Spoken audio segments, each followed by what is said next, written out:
Hi everyone, it's Lisa with InkandInspirations.com. Thank you for joining me for week 2 of our 12 weeks of Halloween for 2015. And in this video, I'm going to show you how I took a canister, an empty canister. This was a protein shake canister, powdered shake, and just going to add a tag that it can hold some Halloween treats and hold a lot of candy, this particular one.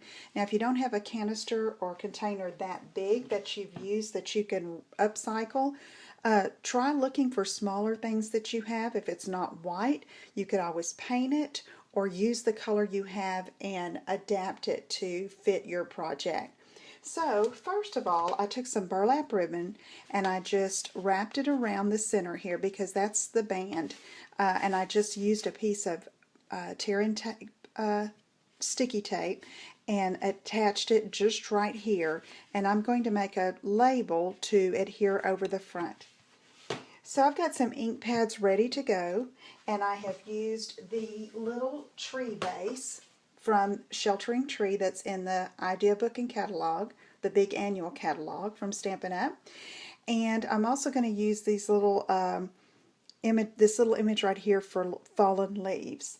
So let me show you what I did. I have a piece of our thick Whisper White cardstock, and I stamped the tree in basic black archival ink that'll be available September 1st. Or if you're doing this project before then, you can use black StazOn. And I've got it ready to go, and I cut it out with the circle framelits. I found the framelit that fit just around to cut out the tree, and then I'm going to use a Tangelo twist next layer to provide the background. But let's add some ink to this and really jazz it up a bit. Okay, I'm taking a sponge dauber and Delightful Dijon ink, and I'm going to do some inking here to simulate the moon. Okay, and then if I don't want it that dark to go around the edge, I just want to pull some of that moonlight down into the tree. So I'm going to do that. You could use Hello Honey here or Daffodil Delight as well. Okay, blend that in some more.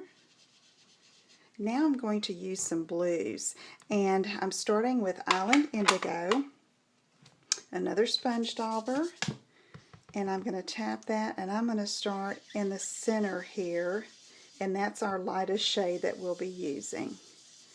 So I'm just going to give it a little circular coverage and tap that off and go to Pacific Point and come on around the edge there. Overlap a little bit the blue that I've already put, the Island Indigo, and make this a really eerie background. Alright, now I'm going to take Night of Navy and go around the edges, and I'm leaving a little bit of white space along the bottom to for the ground. Okay, and I'm going to go around here and just ink up these edges, and you can keep working and playing with this and overlapping the colors, and you're going to get a really special background, and it's never the same, and that's what I love about it. Okay, now I think I'm going to take a light color, either soft suede or maybe even crumb cake,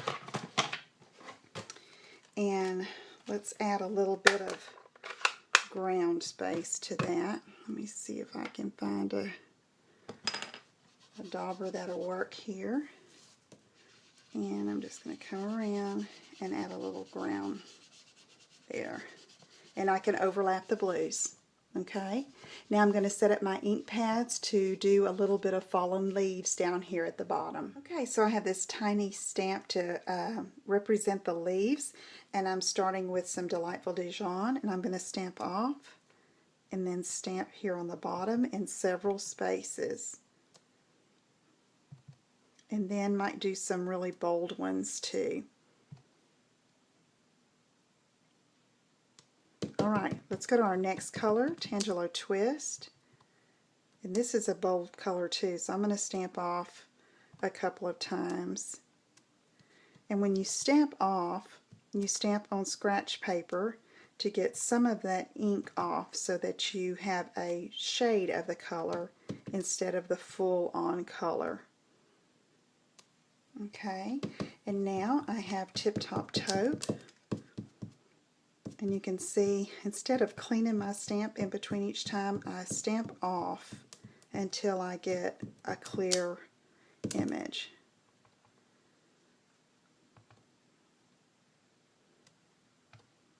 This gives like a brown tone. Okay, so there are our fallen leaves, and now I'm going to take my basic black marker, the fine tip, and I'm just going to make some little bats flying over the moon by doing two little humps. Come down in the middle, and let's put 3. Okay, so now what I'm going to do is adhere this to our background circle in Tangelo Twist, and then we'll attach it to the canister.